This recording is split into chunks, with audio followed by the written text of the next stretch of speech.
नमस्कार, बहुत स्वागत है आप सभी का। मैं हूं अंशुली सिंह। आप देख रहे हैं हमारा खास कार्यक्रम बीमा हो तो ऐसा, जहां हम आपको बताते हैं बीमा से जुड़ी हर जरूरी खबर और उसका असर भी। देश में बीमा का दायरा देखिए तेजी से बढ़ रहा है, लेकिन इसके साथ ही कई नई चुनौतियां भी सामने आ रही हैं। कहीं इलाज महंगा हो रहा है तो कहीं पॉलिसी समझना मुश्किल है। आज के इस खास शो में हम जानेंगे बीमा से जुड़े हर बड़े बदलाव को और समझेंगे कि इनका आपकी जेब और सुरक्षा पर क्या असर पड़ेगा। चलिए शुरू करते हैं और देखते हैं आज हम किन मुद्दों पर चर्चा करेंगे। आज के शो में आपके लिए क्या खास है, सबसे पहले हम उस पर नजर डालते हैं। ऑन द शो में क्या है? हेल्थ बीमा में तेजी से बढ़ता दायरा। देखिए, हेल्थ बीमा में तेजी से जो दायरा है वो बढ़ रहा है, क्या इसका असर पड़ेगा वो हम जानेंगे। वहीं कस्टमाइज्ड पॉलिसी के नफा नुकसान आखिरकार क्या हैं, क्या इससे नुकसान हो सकते हैं, क्या इससे फायदे हो सकते हैं, वो हम जानने की कोशिश करेंगे। वहीं गांव में बीमा की बढ़ती पहुंच, इसके बारे में भी जानकारी हम हासिल करेंगे। देखिए, इसके बारे में भी बात करेंगे कि शहरों में आखिरकार बीमा की जो पहुंच है वो कैसी है, गांव में किस तरीके से बीमा जो है वो पहुंच रहा है। वहीं इलाज के बढ़ते खर्च की हकीकत आखिरकार क्या है, क्या इसकी रियलिटी है, उस पर भी हम नजर डालेंगे। वहीं बीमा सेक्टर में नियामक की सख्ती जो है फिलहाल तो वो देखने को मिली है, इस सख्ती का क्या असर पड़ने वाला है उस पर बात होगी। और बातचीत के लिए आज हमारे साथ जुड़ रहे हैं insurance expert and founder GMD Thrivex Suraj Paul ji. और मैं अपने दर्शकों को बता दूं कि 15 साल से इनको इंश्योरेंस फील्ड में एक्सपीरियंस भी है। आपका बहुत स्वागत है सूरज जी। नमस्कार, thank you so much for inviting me. जी, चलिए आपके पास मैं वापस आऊंगी, लेकिन अपने दर्शकों को हम एक ऐसी कहानी दिखाते हैं जो आज के समय में लाखों लोगों की स्थिति को दर्शाती है। दिल्ली में रहने वाली 30 साल की नेहा एक निजी कंपनी में काम करती हैं। उन्होंने हाल ही में हेल्थ बीमा लेने का फैसला किया। उन्हें कई तरह के कस्टमाइज प्लान और अतिरिक्त सुविधाएं दिखाई गईं। कम प्रीमियम के चक्कर में उन्होंने कुछ जरूरी कवर नहीं लिया। बाद में जब परिवार में मेडिकल जरूरत आई तो उन्हें पता चला कि उनका बीमा पूरा खर्च कवर नहीं करता। अब नेहा इस दुविधा में है कि सही पॉलिसी कैसे चुनी जाए। चलिए शुरुआत करते हैं। पहला सवाल सूरज जी यही कि जैसे नेहा की जो सिचुएशन थी, ऐसी सिचुएशन काफ़ी दर्शकों की हो सकती है, काफ़ी लोगों की हो सकती है। अब ऐसे में जो हेल्थ इंश्योरेंस है, इसमें कस्टमाइज पॉलिसी कैसे काम करती है? एक्चुअली कस्टमाइज पॉलिसीज जो है वो आपको एक अच्छी फ्लेक्सिबिलिटी देती हैं, जिससे कि आप जो राइडर्स हैं कुछ भी एक्स्ट्रा चीज़ें वो आप अपने अकॉर्डिंग चूज़ करिए।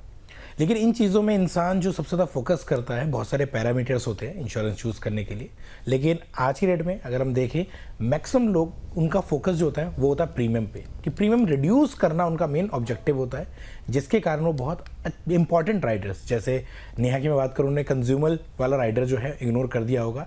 दैट्स वाई बहुत सारे खर्चे उनके कवर नहीं हुए।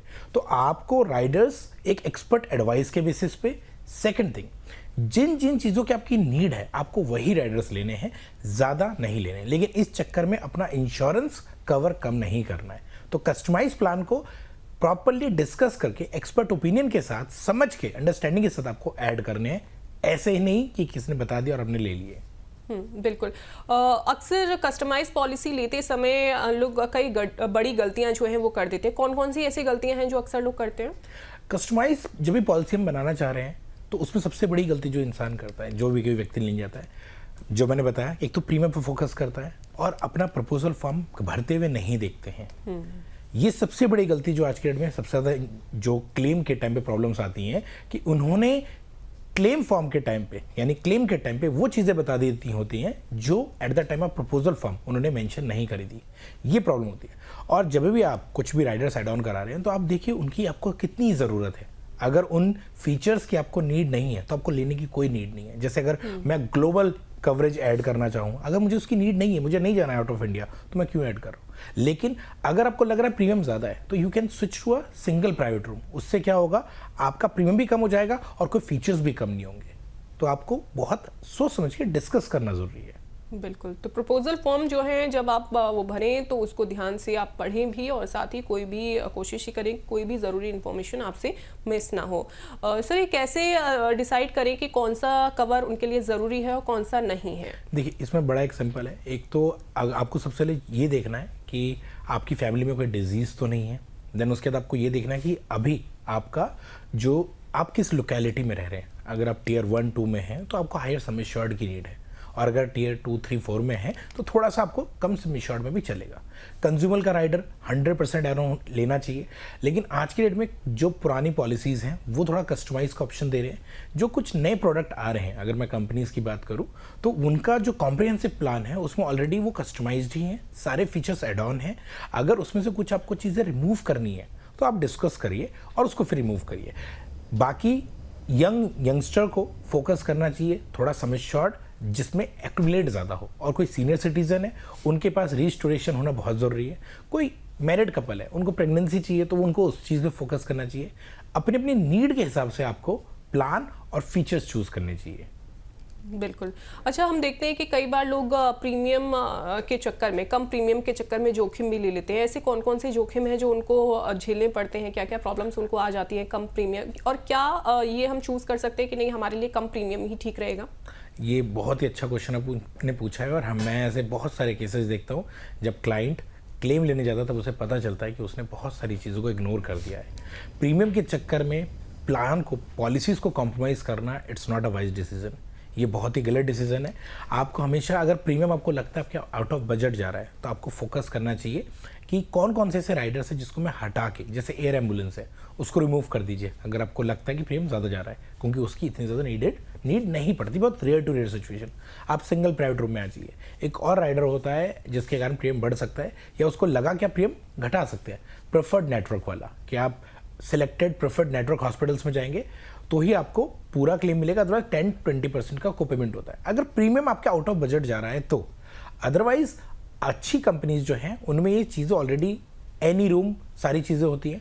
2-3 चीज़ों का ध्यान हमेशा रखना है, कभी भी रूम रेंट में कैपिंग नहीं होनी चाहिए किसी भी प्लान में, ना रूम में, ना आईसीयू में, ना ही रोड एम्बुलेंस। कैपिंग, सब लिमिट, डिजीज वाइज कभी नहीं होनी चाहिए, क्योंकि ये चीज़ें आज आपको लग रही हैं इफेक्टिव है, कॉस्ट इफेक्टिव है, प्रीमियम बचा रही हैं, लेकिन जिस दिन क्लेम आएगा उस दिन आपको पता चलेगा कि ये बहुत ज़्यादा एक्सपेंसिव हो जाएंगी। क्योंकि अगर एक छोटा सा एग्जांपल मैं आपको देता हूँ, रूम रेंट कैपिंग का मतलब होता है प्रपोर्शनेट एक्सपेंडिचर।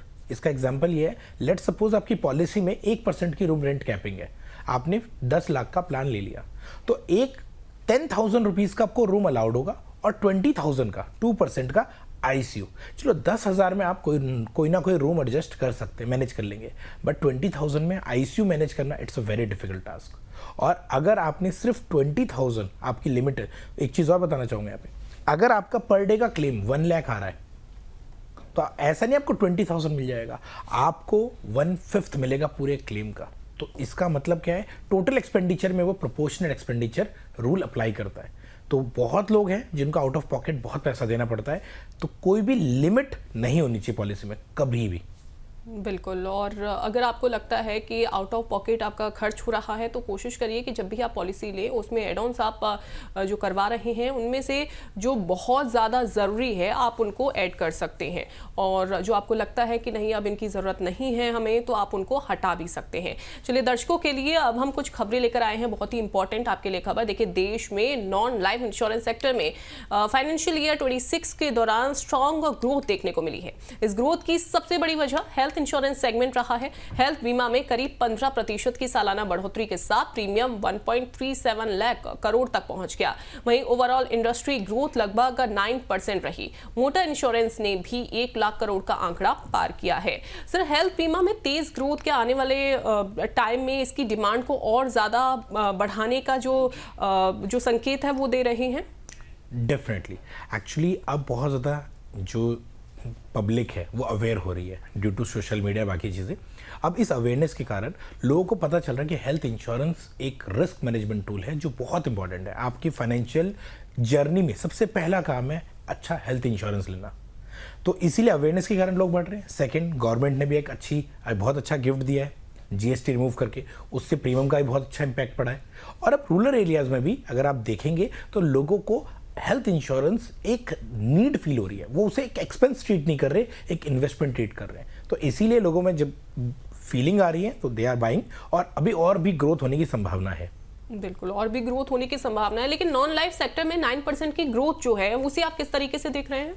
नहीं, ये बहुत अच्छा देखा जाए तो बहुत अच्छा व्यू है और ये डबल डिजिट में जाना चाहिए, क्योंकि देखिए कंपलसरी भी हो चुका है। जैसे अगर हम मोटर की बात करें तो मोटर इंश्योरेंस एक कंपलसरी सेगमेंट, तो उसके कारण उसमें वैल्यू बहुत ज़्यादा बढ़ेगा। और हेल्थ इंश्योरेंस पे लोगों को नीड दिख रही है, वो देखते हैं अपने आसपास की लोगों को जब क्लेम लेना पड़ता है कितना ईजी हो जाता है कि सिर्फ आफ्टर जस्ट पेइंग 1% दे के आप 100% तक का रिस्क ट्रांसफर कर रहे हैं कंपनी में। आप 10,000 का प्रीमियम पे करके 10 लाख रुपए तक की लायबिलिटी ट्रांसफर कर रहे हैं एक दूसरी कंपनी के ऊपर, तो ये बहुत ही बड़ा एडवांटेज पॉइंट है। बिल्कुल। अच्छा, मार्केट का रूल है कि किस क्षेत्र का जो दायरा है उस पर बढ़ने पर चीज़ें जो हैं वो सस्ती हो जाती हैं। अगर मैं ओवरऑल वैसे में बात करूं तो क्या आने वाले समय में आपको लगता है कि जो हेल्थ इंश्योरेंस है वो थोड़ा सस्ता हो सकता है? बहुत ही अच्छा सवाल है, thank you so much for this. Actually अभी तो नहीं, रीज़न ये है क्योंकि इंडिया में मेडिकल इन्फ्लेशन बहुत हाई है, 14 to 15% का मेडिकल इन्फ्लेशन है। उसके कारण मेडिकल कॉस्ट बढ़ती जा रही है। और आप देखिए जैसे जैसे एडवांस टेक्नोलॉजी आ रही है, पहले हमने नहीं सुना होगा रोबोटिक सर्जरीज के रिगार्डिंग, अब वो भी आ गई हैं। इनके कारण मेडिकल कॉस्ट बहुत बढ़ रही है, तो प्रीमियम डेफिनेटली बढ़ेगा। हाँ, due to competition, due to government intervention अभी प्रीमियम रिड्यूस भी होगा, लेकिन इतना रिड्यूस नहीं होगा, तो यानी लॉन्ग रन में कम होने की संभावना है, लेकिन अभी शॉर्ट रन में तो ये बढ़ेगा, बहुत ज़्यादा भी नहीं, बहुत कम भी नहीं। बिल्कुल।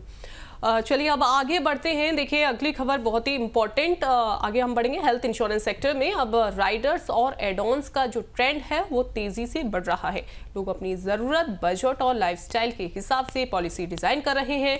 मॉड्यूलर प्लान्स फ्लेक्सिबिलिटी तो देते हैं, लेकिन कई बार ये कंफ्यूजन भी क्रिएट कर देते हैं। ज़्यादा राइडर्स लेने से प्रीमियम बढ़ सकता है और गलत चुनाव से अंडर इंश्योरेंस का रिस्क भी रहता है। ऐसे में ज़रूरी है कि पॉलिसी लेते समय फ़ायदे और नुकसान दोनों को आप अच्छे से समझें।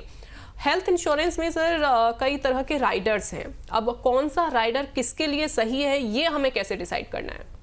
देखिए इंश्योरेंस के अंदर one size fix for all ये पॉसिबल नहीं है, ये होता भी नहीं है। तो आपको अपनी नीड के अनुसार आपको डिस्कस करना पड़ेगा, देखना पड़ेगा। अगर किसी को ABCD, इसका मतलब अस्थमा, ब्लड प्रेशर, कोलेस्ट्रॉल, ये कोई भी क्रॉनिक डिजीज़ है, तो उसको राइडर लेना कंपलसरी, उसको लेना ही पड़ेगा।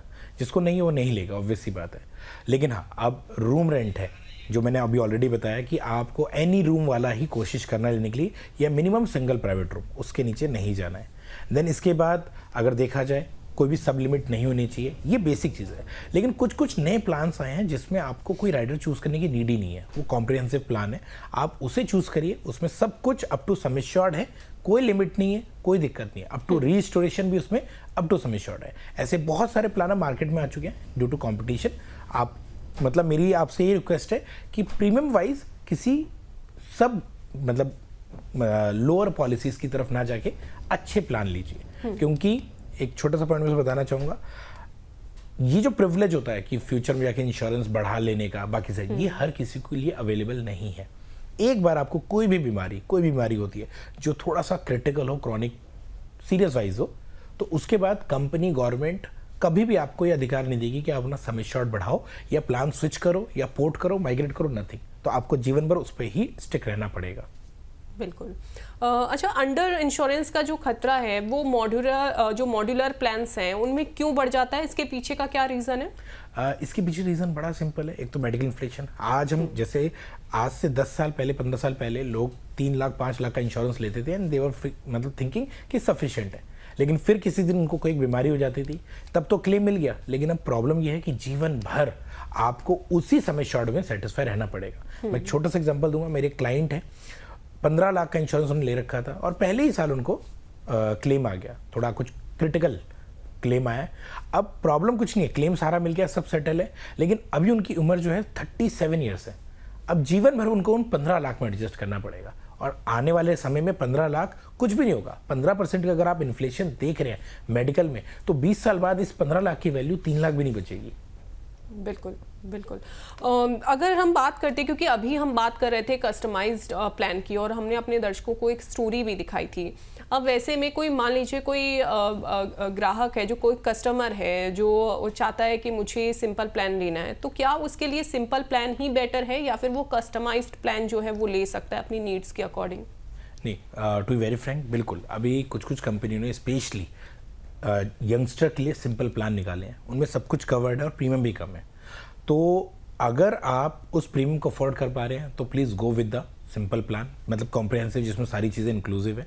लेकिन अगर आपको लगता है कि प्रीमियम थोड़ा सा ज़्यादा है, कस्टमाइज़ कर सकते हैं, तो बहुत सारे एड ऑन्स राइडर्स होते हैं जिसके कारण प्रीमियम क्या हो जाता है, घट जाता है। सबसे मोस्ट इम्पॉर्टेंट एक और मैं चीज़ बताना चाहूँगा, अगर आपके पास कॉर्पोरेट इंश्योरेंस है और रिटेल पॉलिसी तो चाहिए ही चाहिए, ये कोई चॉइस नहीं है, इट्स कंपलसरी। तो रिटेल के साथ आप एक डिडक्टेबल का ऑप्शन यूज कर सकते हैं 25,000 का, उससे आप अपने कॉर्पोरेट से क्लेम कर सकते हैं, लेकिन इस सबका प्रीमियम जो है 20 से 25% तक डिक्रीज हो जाएगा। ये बहुत ही अच्छा कॉम्बिनेशन है, रिटेल पॉलिसी विथ डिडक्टेबल। लेकिन डिडक्टेबल लेना है, पर क्लेम डिडक्टेबल नहीं लेना, एग्रीगेट डिडक्टेबल लेना है। बिल्कुल, तो इन बातों का आपको ध्यान रखना है अगर आप अपनी जो पॉलिसी है उसे आप चूज करते हैं। तो चलिए आगे बढ़ेंगे। देश में हेल्थ इंश्योरेंस कवरेज तेजी से देखिए बढ़ रहा है। खास बात यह है कि अब ग्रामीण इलाकों में भी बीमा कवर शहरी क्षेत्रों से ज्यादा हो गया है। एक सरकारी सर्वे है, उसके मुताबिक पिछले 8 साल में कवरेज में बड़ा उछाल आया है। गवर्नमेंट स्कीम्स की वजह से गांव में अवेयरनेस और एक्सेस दोनों बढ़े हैं। ये ट्रेंड बताता है कि अब हेल्थ सिक्योरिटी सिर्फ शहरों तक सीमित नहीं रही है, लेकिन ये सवाल है कि क्या ये कवरेज पर्याप्त है या आगे इसमें कुछ चेंजेस जो हैं वो देखने को मिल सकते हैं। चलिए हम जान लेते हैं। सूरज जी हमारे साथ लगातार बने हुए हैं, मौजूद हैं हमारे साथ में। देश में हेल्थ इंश्योरेंस कवरेज तेजी से बढ़ रहा है। खास बात यह है कि अब ग्रामीण इलाकों में बीमा कवर शहरी क्षेत्रों से भी ज्यादा हो गया है। एक सरकारी सर्वे है, इसके मुताबिक पिछले 8 साल में कवरेज में बड़ा उछाल आया है। गवर्नमेंट स्कीम्स की वजह से गांव में अवेयरनेस और एक्सेस दोनों बढ़े हैं। ये ट्रेंड बताता है कि अब हेल्थ सिक्योरिटी सिर्फ शहरों तक सीमित नहीं रही, लेकिन क्या ये कवरेज पर्याप्त है, ये भी एक बड़ा सवाल है। सर, ग्रामीण क्षेत्रों की अगर मैं बात करूं तो यहाँ पर हेल्थ बीमा कवरेज का शहरों से ज्यादा होना किस बात का ये जो ट्रेंड बदला है, किस बात का संकेत देता है? क्योंकि पहले तो हम लगातार ये बात करते थे कि सिर्फ शहरों में ही लोग अवेयर हैं इस हेल्थ इंश्योरेंस को लेकर, अभी ग्रामीण इलाकों में इतने ज्यादा लोग अवेयर नहीं हैं। एक्चुअली जैसे जैसे इंडिया डेवलप होते जा रहा है, शहर के लोग गांव के लोग शहर की तरफ आने की कोशिश कर रहे हैं और गांव का शहरीकरण होता जा रहा है, वैसे वैसे इस चीज़ की डिमांड भी बढ़ेगी। अब अच्छे अच्छे अस्पताल जो है वो गांव में खुलते जा रहे हैं, लोगों को अवेयरनेस है। अब जो पहले लोगों को बहुत दूर जाना पड़ता था इलाज के लिए, अब उनके पास में हॉस्पिटल है। तो अगर अच्छे हॉस्पिटल्स घर के पड़ोस में हैं तो उनको पता है इसको अफोर्ड करने के लिए आपको एक अच्छा इंश्योरेंस भी नीड है। अगर अब देखा जाए गांव में भी जो आउट ऑफ पॉकेट एक्सपेंडिचर्स होते थे वो भी मतलब ईयर टू ईयर 5% से इंक्रीज हुए हैं, तो खर्चे बढ़ेंगे।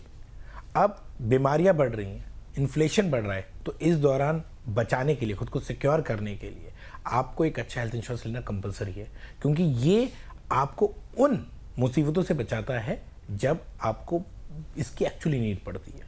तो बीमारी से बचने के लिए आपको एक अच्छा इंश्योरेंस चाहिए और अब लोग अवेयर हो रहे हैं, सोशल मीडिया के थ्रू लोग बता रहे हैं कि इतना मोटा मोटा बहुत अच्छे अमाउंट का क्लेम आपको मिल सकता है। बिल्कुल, तो अवेयरनेस भी बहुत ज़्यादा ज़रूरी है। लोग इस टाइम पे अवेयर भी हो रहे हैं और एक अच्छा हेल्थ इंश्योरेंस होना बहुत ज़्यादा ज़रूरी है। लेकिन बहुत सारी ऐसी गवर्नमेंट स्कीम्स हैं जो इस समय चल रही हैं, क्या ये रीज़न है इस बढ़ोतरी का? आप क्या मान रहे हैं कि गवर्नमेंट स्कीम्स की वजह से ही जो ग्रामीण इलाके हैं वहाँ पर जो ये जो ट्रेंड है बीमा का वो बढ़ा है, लोग ज़्यादा इन्फ्लुएंस हो रहे हैं?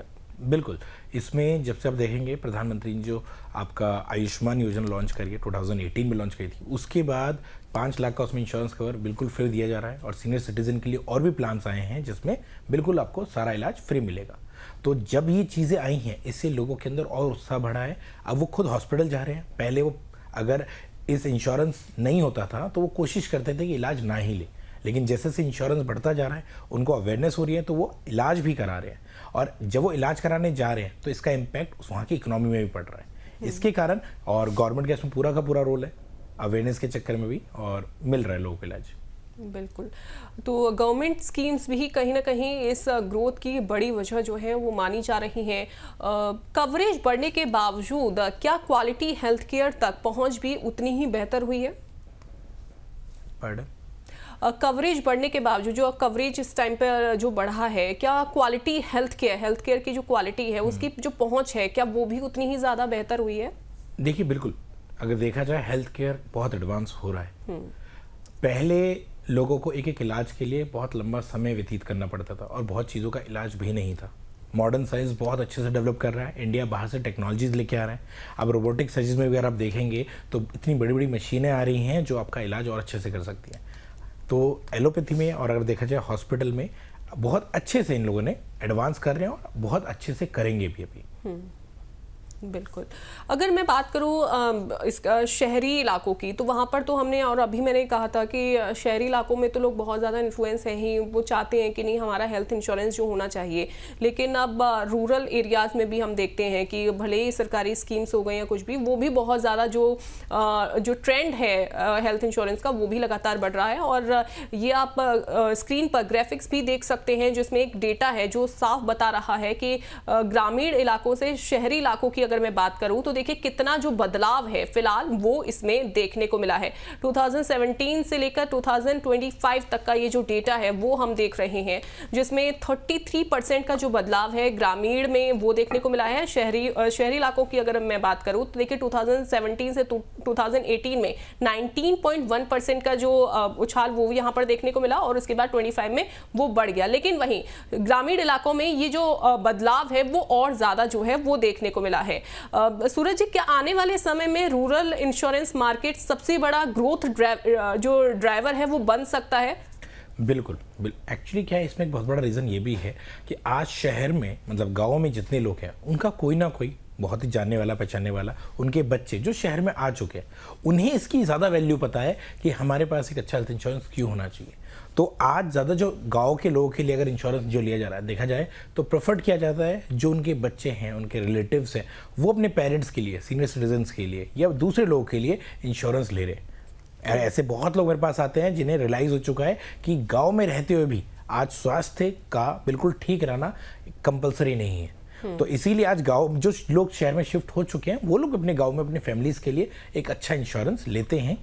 कम समय शॉर्ट का लेते हैं लेकिन ज़रूर लेते हैं, और इसका उनको बहुत ही फ़ायदा मिलता है लॉन्ग टर्म में। बिल्कुल, लॉन्ग टर्म में बहुत ज़्यादा फ़ायदा मिल रहा है, और अवेयरनेस की वजह से ही ये जो नंबर्स अभी हमने आपको दिखाई, जो डेटा हमने अभी आपको दिखाया, उससे यही साफ हो रहा है कि लोग और ज़्यादा अवेयर हो रहे हैं ग्रामीण इलाकों में। देखिए, इंश्योरेंस रेगुलेटर IRDAI अब लाइफ इंश्योरेंस सेक्टर में कमीशन स्ट्रक्चर की गहराई से जाँच कर रहा है।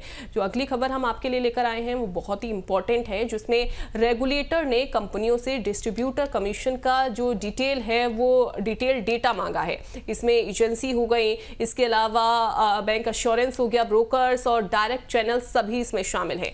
दरअसल बढ़ते कमीशन कॉस्ट को लेकर चिंता बढ़ रही है। ऐसे में आने वाले समय में कमीशन रूल्स में बड़े बदलाव भी देखने को मिल सकते हैं, जिसका असर कंपनियों पर और ग्राहकों पर दोनों पर पड़ने वाला है। सर, IRDAI द्वारा कमीशन डेटा मांगने के पीछे का जो मुख्य रीजन है, जो मुख्य उद्देश्य है वो क्या है? देखिए, बड़ा सिंपल है। कोई भी चीज़ फ्री में नहीं मिलती, तो अगर उसकी कॉस्टिंग को अगर आप बढ़ाएंगे तो अल्टीमेटली एंड कंज्यूमर पे उसका इफेक्ट पड़ेगा ही पड़ेगा। तो क्योंकि लाइफ इंश्योरेंस में देखा गया था पास्ट में भी, कंपनियां आउट ऑफ द बॉक्स जाके बहुत ज़्यादा अच्छा मतलब कमीशन पे आउट देती हैं, ट्रिप्स देती हैं, बहुत सारी चीज़ देती हैं। तो अगर अल्टीमेटली उसका इम्पैक्ट प्रीमियम पे आएगा, और प्रीमियम का इम्पैक्ट सीधा आपके एंड कस्टमर पे आएगा। तो IRDAI ने जो स्टेप लिया है बहुत ही अच्छा लिया है।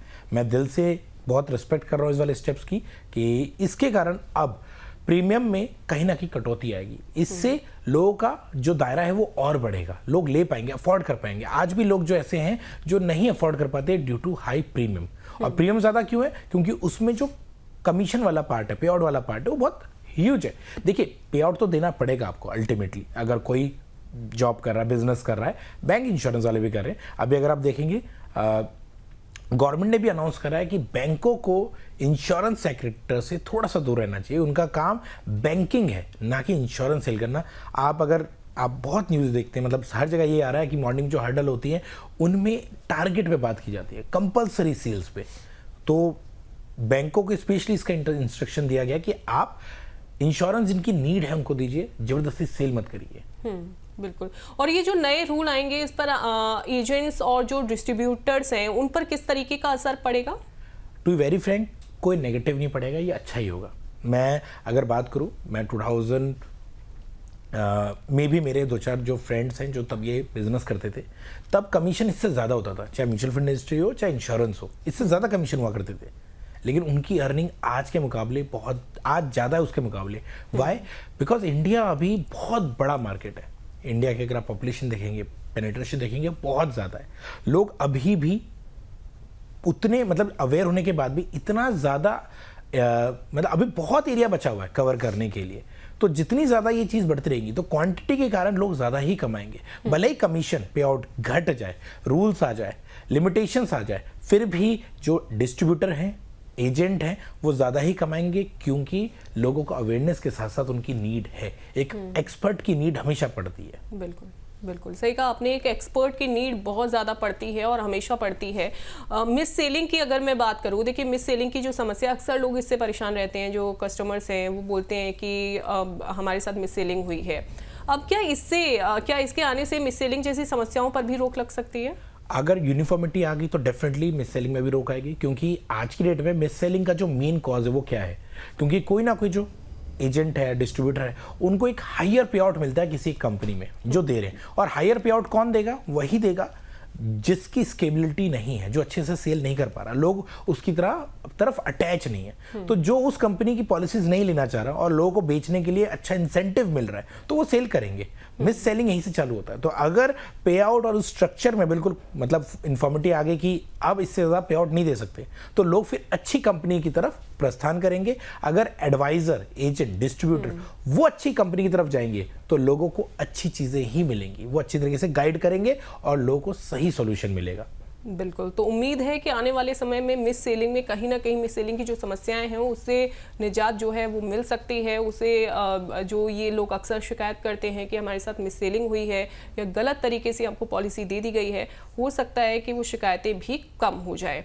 चलिए अब आगे बढ़ेंगे। देखिए, देश में हेल्थ इंश्योरेंस कवरेज बढ़ने के बावजूद इलाज सस्ता नहीं हुआ है, बल्कि हॉस्पिटलाइजेशन अब पहले से ज्यादा महंगा और प्राइवेट सेक्टर पर डिपेंडेंट हो गया है। एक सरकारी सर्वे के मुताबिक 2025 में एक हॉस्पिटलाइजेशन पर औसतन 34,604 का खर्च आया। प्राइवेट हॉस्पिटल्स की लागत पब्लिक से कई गुना ज्यादा है और आउट ऑफ पॉकेट खर्च इन्फ्लेशन से भी तेज बढ़ रहा है। ऐसे में सवाल है कि क्या इंश्योरेंस कवरेज वाकई लोगों को फाइनेंशियल प्रोटेक्शन दे पा रहा है? सर, आपसे ये समझना चाहेंगे हम, बीमा कवरेज बढ़ने के बावजूद इलाज जो है वो महंगा हो रहा है, इसके पीछे क्या रीजन, क्यों आखिरकार इलाज महंगा होता जा रहा है? इसमें एक बहुत सिंपल रीज़न है। देखिए, हम कभी एक प्राइवेट सेक्टर को गवर्नमेंट हॉस्पिटल से कंपेयर नहीं कर सकते। रीज़न ये है कि एक इंसान जब एक प्राइवेट हॉस्पिटल में जाता है, वो इलाज के साथ साथ वहाँ की सर्विस के लिए जाता है। वो सर्विस की कॉस्ट है, वहाँ की जो ट्रीटमेंट होती है, जो एक एनवायरनमेंट है, नर्स हैं, और देखा जाए जिस तरीके से वहाँ पे असिस्टेंस होती हैं, उसकी कॉस्ट है। उसको आप एक गवर्नमेंट हॉस्पिटल से कंपेयर नहीं कर सकते, क्योंकि वहाँ पे वो चीज़ें नहीं हैं। आप एक नॉर्मल गवर्नमेंट हॉस्पिटल में जाएंगे, वहाँ पे ट्रीटमेंट सही है, डॉक्टर सही है, लेकिन वो जो स्टाफ है, जो सर्विसेज हैं, जो केयर है, जो एम्पैथी है, वो वहाँ पे नहीं है, पॉसिबल ही नहीं है। तो इसीलिए प्राइवेट सेक्टर की कॉस्ट हमेशा ज़्यादा रहेगी और आने वाले टाइम में और बढ़ेगी, क्योंकि अब कंपटीशन इतना ज़्यादा बढ़ गया है कि हर हॉस्पिटल दूसरे हॉस्पिटल से कुछ एक्स्ट्रा प्रोवाइड करने के चक्कर में अपनी कॉस्ट बढ़ाया जा रहा है। वो हॉस्पिटल को होटल में कन्वर्जन की तरफ लेते जा रहा है कि सर्विस अच्छी होनी चाहिए हमारे यहाँ।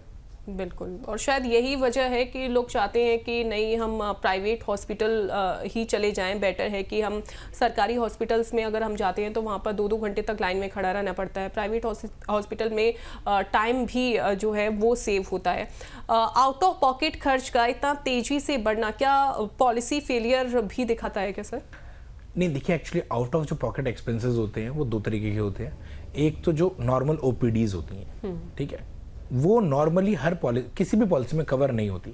तो उनके एक्सपेंसेस बढ़ने का रीज़न यही है कि लोग अब अपना ध्यान कम रख रहे हैं, इसलिए बीमार पड़ रहे हैं, और छोटी मोटी हॉस्पिटलाइजेशन नहीं है वो कायदे से, इसलिए उनके खर्चे ज़्यादा हो रहे हैं। लेकिन यहाँ पे अगर देखा जाए, जो हॉस्पिटलाइजेशन बिल का जो परसेंटेज है, जिसमें जो कंपनी डिडक्ट करती है, उसका परसेंटेज कम हुआ है धीरे धीरे। पहले वो ज़्यादा था, लेकिन अब जो जितनी भी पॉलिसीज आ रही हैं उनमें ये फीचर्स आ चुके हैं कि ज़ीरो, मतलब नॉट अ सिंगल पेनी, एक पैसा क्लाइंट को नहीं देना है। तो उसमें खर्चे में कटौती आ रही है। लेकिन अगर नॉर्मल ओपीडीज की बात करो या ट्रीटमेंट की, एक्सीडेंटल की बात करोगे, वो बढ़ते जा रहे हैं, जिसके कारण वो कॉस्ट बढ़ रही है, और वो लॉजिकल है, वो बढ़ेंगी, उसको नहीं रोका जा सकता। बिल्कुल। और ये ग्राफिक्स भी हम अपने दर्शकों को दिखा रहे हैं जिसमें साफ ये दिखाई दे रहा है कि कैसे जो बदलाव है, जो ये ट्रेंड है, वो क्या कहता है। हॉस्पिटलाइजेशन की जो लागत है, जो उसका ट्रेंड है, कितना बदलाव जो है वो देखा गया है। कई गुना जो वृद्धि है फिलहाल तो वो उसमें हो गई है। ओओपी जो खर्च है उसमें वृद्धि हुई है तेजी से काफ़ी ज़्यादा। इसके अलावा सरकारी और प्राइवेट हॉस्पिटल्स की अगर हम बात करें, देखिए इलाज भी काफ़ी ज़्यादा महंगा हुआ है। निजी इलाज जो है वो काफ़ी ज़्यादा महंगा हो गया है।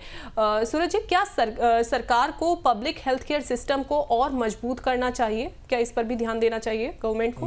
मुझे ऐसा लगता है अगर सरकार दो चीज़ों पे स्पेशली फोकस करे, वैसे तो बहुत सारे सेक्टर है, एक एजुकेशन, दूसरा हॉस्पिटल जो पब्लिक हॉस्पिटल्स है, तो इंडिया की आधी प्रॉब्लम ऐसे ठीक हो जाएगी। प्रॉब्लम क्या है, अगर गवर्नमेंट हॉस्पिटल में जाएंगे, बड़े बड़े संस्थान हैं जिसमें आप जाते हैं देखते हैं, चाहे एम्स हो, सफदरजंग हो, या बड़े बड़े प्राइवेट गवर्नमेंट हॉस्पिटल्स हैं, वहाँ पे अभी और बहुत डेवलपमेंट की नीड है, बहुत स्टाफ की ज़रूरत है और बहुत अच्छे से, क्योंकि अच्छे डॉक्टर्स क्यों नहीं अवेलेबल अगर देखा जाए तो कहीं ना कहीं इतनी मेहनत करने के बाद, इतनी पढ़ाई करने के बाद उनको वो मतलब उतना अच्छा बेनिफिट्स नहीं मिल रहे, परक्विजिट्स नहीं मिल रहे जो उनको बाहर मिल रहे, तो वो फिर कोशिश करते हैं बाहर जाने के लिए। तो हमें कहीं ना कहीं अपनी एजुकेशन और हॉस्पिटल जो है उस पर और ध्यान देना चाहिए। अगर आप अच्छी सर्विसेज देंगे, अच्छी पेमेंट देंगे और अच्छा इलाज कराएंगे तो ये सरकार के लिए भी बहुत अच्छा है, वो और ज़्यादा तंत्र में रहेंगी, सत्ता में रहेंगी, और देशवासियों के लिए बहुत अच्छा है। बिल्कुल। चलिए अब आगे बढ़ते हैं। देखिए अब हम बढ़ेंगे अपने शो के अगले सेगमेंट जानो फिर मानो में।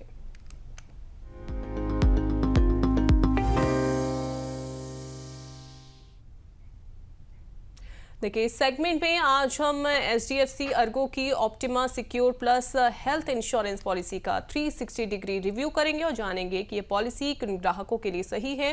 इस हेल्थ इंश्योरेंस प्लान में क्या क्या खास फीचर्स हैं ये हम आपको बताएंगे और इस तरह का प्लान किन लोगों को लेना चाहिए। अब चलते हैं अपनी सहयोगी के पास जो हमें बताएंगी कि इस पॉलिसी में क्या क्या फीचर हैं। जी बिल्कुल, बहुत बहुत शुक्रिया अंजलि। और जानो फिर मानो में हमारी आज की पॉलिसी का नाम है HDFC Ergo optima secure plus. क्या कुछ इसके फीचर्स है, चलिए आपको फटाफट से बताते हुए आगे बढ़ते हैं। देखिए सबसे पहली बात, डे 1 से आपको 2x कवर इस पॉलिसी में मिल जाता है। पॉलिसी शुरू होते ही आपका बेस सम इंश्योर्ड 2 गुना इसमें हो जाएगा। इसके अलावा इनफाइनाइट कवरेज आपको मिलती है। हर साल 100% बेस कवर जुड़ता है और इसकी कोई लिमिट भी नहीं है, यानी कि अनलिमिटेड है, इनफाइनाइट है। आगे बढ़ेंगे, कवर खत्म होने पर बार बार अनलिमिटेड रिस्टोर हो जाता है। एक ही साल में कई बार उपयोग आप इसे कर सकते हैं। अगर आप जितनी भी बार इसे क्लेम करते हैं उसके बाद ये अपने आप अनलिमिटेड स्तर पे जो है रिस्टोर हो जाएगा। क्रॉनिक केयर कवर आपको इसमें मिल जाता है। अस्थमा, ब्लड प्रेशर, कोलेस्ट्रॉल और डायबिटीज जैसी बीमारियां 31वें दिन से ही इसमें कवर होती हैं, बहुत जल्दी इसमें कवर होने लगती हैं। आगे बढ़ेंगे, और क्या फीचर्स हैं। नो रूम रेंट लिमिट है इसमें, रूम रेंट पर कोई कैप नहीं और बीमारी के हिसाब से अलग लिमिट नहीं होती है। इसके अलावा नॉन मेडिकल खर्च भी इसमें कवर हो जाते हैं, जैसे कि PPE, ग्लव्स, मास्क जैसे 60+ कंज्यूमेबल्स भी इसमें कवर हो जाते हैं। इलाज के अलावा जो कुछ चीज़ें खर्च होनी होती हैं वो भी इसमें कवर होती हैं। इसके अलावा pre and post hospitalisation cover आपको इसमें मिल जाता है। अस्पताल में भर्ती से पहले 60 दिन और बाद में 180 दिन तक के खर्च भी इसमें कवर होते हैं, यानी जब आप एडमिट हुए हैं उससे पहले जो भी ट्रीटमेंट में आपका खर्चा लगा और उसके बाद 180 दिन तक जो भी खर्च होगा वो भी इसमें कवर हो जाता है। आगे बढ़ेंगे, और क्या फीचर्स हैं। लॉन्ग टर्म पॉलिसी ऑप्शन आपको इसमें मिल जाता है। 1 से 5 साल तक पॉलिसी लेने का जो ऑप्शन है वो आपको मिलता है प्रीमियम में डिस्काउंट के साथ, जिससे लंबी सुरक्षा आपको मिलती है। प्रीमियम में भी आपको इसमें एक डिस्काउंट जो है मिल जाएगा। आगे बढ़ते हैं, और क्या फीचर्स हैं। मैटरनिटी और पेरेंटहुड कवर देखिए इसमें है। एड ऑन के रूप में IVF, प्रेगनेंसी और संबंधित खर्चों का कवर भी इसमें पूरी तरीके से आपको अवेलेबल है, उपलब्ध है। और आखिर में अगर आप देखेंगे, क्रिटिकल इलनेस या एक्सीडेंट भी इसमें कवर हो जाता है। गंभीर बीमारियों और दुर्घटना पर लमसम पे आउट देने वाले राइडर्स आपके लिए अवेलेबल हैं। अगर आप अपने इस प्लान में, पॉलिसी में इन राइडर्स को ऐड कराना चाहते हैं तो ये भी आप करा सकते हैं। बहुत शुक्रिया दिव्या इस पॉलिसी के बारे में डिटेल से जानकारी देने के लिए, और ज़्यादा जानकारी के लिए हमारे साथ गेस्ट भी लगातार मौजूद हैं। सूरज जी से ही जानते हैं इस पॉलिसी के बारे में थोड़ा और डिटेल से। सर, HDFC अर्गो की optima secure plus plan company के पुराना जो प्लान है ऑप्टिमा सिक्योर, उससे कितना अलग है? एक्चुअली कंपनी ने 2-3 चीज़ों पे बड़ा फोकस करा जो मार्केट में बड़ा ट्रेंड चल रहा था उसके बेसिस पे उन्होंने एक नया प्लान लेके आए, ऑप्टिमा सिक्योर प्लस। ये पुराने प्लान के जैसा सिमिलर है, लेकिन 2-4 एक्स्ट्रा बेनिफिट से लेके आए हैं। जैसे एक इसमें जो आपका रिस्टोरेशन तो बिल्कुल है ही अनलिमिटेड टाइम्स, और आपका जो बेस सम एश्योर्ड है वो इनफाइनाइट टाइम्स तक बढ़ेगा। इट मीन्स अगर आपने 10 लाख का सम एश्योर्ड का प्लान लिया है तो एवरी ईयर वो डबल होगा, 10, 20, 30 और इनफाइनाइट ईयर्स तक, यानी कभी भी वो आपकी क्लेम लेने या ना लेने से वो नहीं घटेगा। दूसरा, पहले होम केयर जो डोमेस्टिक ट्रीटमेंट होता था उसमें कुछ कुछ कंडीशंस थी, अब इन्होंने होम केयर ट्रीटमेंट को पूरा का पूरा अलाउ कर रखा है, और ऐसे करके एक दो नए नए एडवांस फीचर से लेके आए हैं जो पहले ऑप्टिमा सिक्योर के अंदर नहीं थे, लेकिन मेन फीचर यही है। बिल्कुल, तो ये मेन फीचर्स है। लेकिन ऑप्टिमा सिक्योर प्लस में डे 1 से जो मिलने वाला 2x कवर जो मिलता है इसमें, वो कैसे काम करता है और इसका असली फ़ायदा क्या है? ये HDFC की बड़ी यूनिक स्ट्रैटेजी है, और देखा जाए ये HDFC के अलावा और रेयर टू रेयर कोई कंपनी प्रोवाइड करती है। उसमें आपको जितना आप बेस सम एश्योर्ड लेते हैं, लेट सपोज आपने 25 लाख की पॉलिसी ली, तो डे 1 से आपको 50 लाख का कवरेज मिलेगा। इसका मतलब ये है एक साल के दौरान 50 लाख रुपए तक का क्लेम आप सिंगल वन गो में ले सकते हैं। लेकिन अगर मान लीजिए आपने पहला क्लेम 30 लाख का लिया, तो अगला क्लेम आप 20 लाख का ले सकते हैं विदाउट एनी एंजाइटी। लेकिन बिकॉज इसमें एक रीस्टोरेशन का कॉलम जो होता है वो ऑलरेडी है। रीस्टोरेशन पहले ऑप्टिमा सिक्योर के अंदर एक राइडर के साथ एड ऑन फीचर्स के साथ आता था, अब ऑप्टिमा सिक्योर प्लस में ये इनबिल्ट फीचर है। इसका मतलब अगर आपने पहला क्लेम 30 लाख का लिया, सेकेंड क्लेम आप जो 20 लाख रिमेनिंग है उसमें अगर जो रिस्टोरेशन उसे ऐड करके भी आप ले सकते हैं। तो इस तरीके से आप रजिस्ट्रेशन का फ़ायदा ले सकते हैं, और आप देखा जाए तो डे 1 से आप अगर एक क्लेम के बाद 3x यानी 25 × 3 75 लाख तक का क्लेम ले सकते हैं। बिल्कुल। रिस्टोर बेनिफिट का भी आपने जिक्र किया, अनलिमिटेड रिस्टोर बेनिफिट्स किन स्थितियों में लागू होता है, और साथ ही क्या ये एक ही बीमारी में बार बार क्लेम इसमें ले सकते हैं या अलग अलग? बहुत अच्छा पॉइंट है। एक्चुअली रजिस्ट्रेशन का जो बेनिफिट है ये इसका आप यूज़ हमेशा कर सकते हैं एक साल के दौरान, जितनी बार, unlimited times, but up to your base sum assured. यानी अगर आपने 25 लाख का इंश्योरेंस लिया है तो 25 लाख का क्लेम आप एक साल में जितनी बार चाहें उतनी बार ले सकते हैं। लेकिन पहली बार जो सेकंड जो क्लेम होगा उसमें तो रजिस्ट्रेशन ऐड ऑन हो सकता है आफ्टर 1 क्लेम, लेकिन उसके बाद 3rd 4th क्लेम से अगर आप रजिस्ट्रेशन यूज करेंगे तो 25 लाख से ज्यादा का क्लेम आप नहीं ले पाएंगे अगर आपकी पॉलिसी 25 लाख की है तो।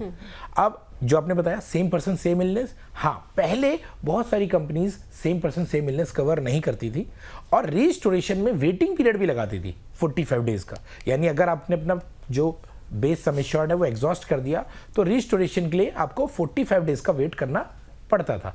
अभी भी कुछ कंपनीज ऐसी हैं जिनमें ये प्रॉब्लम चल रही है, बट HDFC में ऐसा बिल्कुल भी नहीं है। HDFC में आप डे 1 से रजिस्ट्रेशन ले सकते हैं, अनलिमिटेड टाइम्स ले सकते हैं, सेम पर्सन सेम इलनेस के लिए ले सकते हैं और इमीडिएटली ले सकते हैं नेक्स्ट हॉस्पिटलाइजेशन में। कोई कैपिंग नहीं है, कोई वेटिंग पीरियड नहीं है।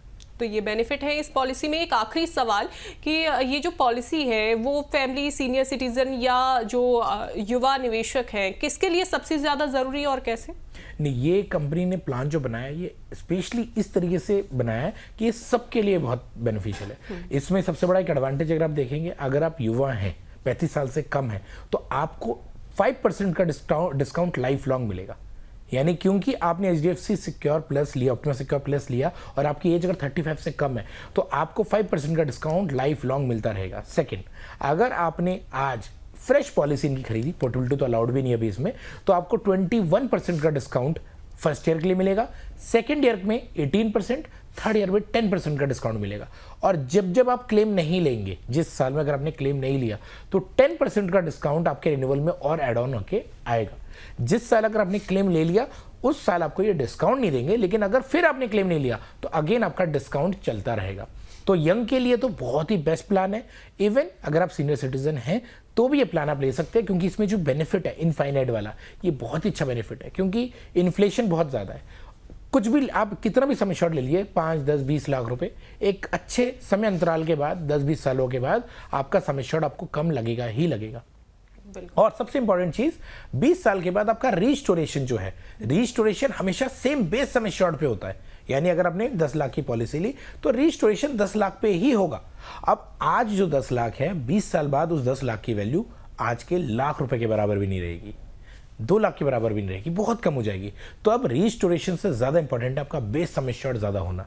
तो बेस सम एश्योर्ड ज़्यादा होने का सबसे बड़ा एडवांटेज यहाँ पे है, क्योंकि ये आपको एक्यूमुलेट करके आपका सम एश्योर्ड बढ़ाता रहेगा अगले 10, 20, 30, 40 इनफाइनाइट ईयर्स तक। तो ये बहुत ही अच्छा फीचर्स है। बिल्कुल, तो बहुत ही अच्छे फीचर हैं, चाहे आप यंगस्टर हैं या फिर आप सीनियर सिटीजन हैं, तो आप ये प्लान चूज कर सकते हैं। HDFC Ergo optima secure plus के ये कुछ खास फीचर्स थे। बहुत शुक्रिया हमारे साथ जुड़ने के लिए सूरज जी।